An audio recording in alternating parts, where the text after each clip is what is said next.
Now the idea with prefixes is that each browser, as it's introducing new ideas inside of CSS, will add CSS properties that are prefixed with the vendor. In Chrome and Safari, that's going to be WebKit dash, and in Firefox, it's going to be Moz dash. So let me show you what that looks like in action.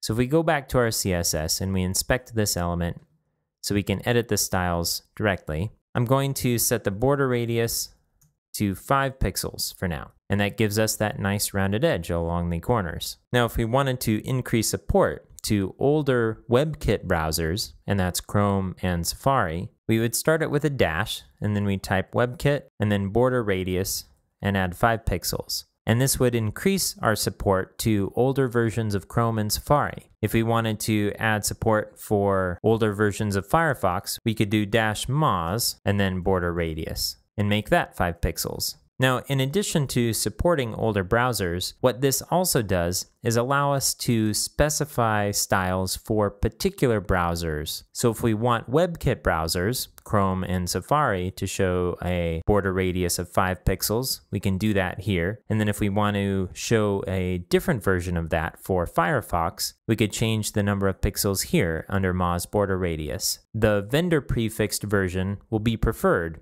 over the default version, as you can see here with border radius being crossed out and WebKit border radius taking over.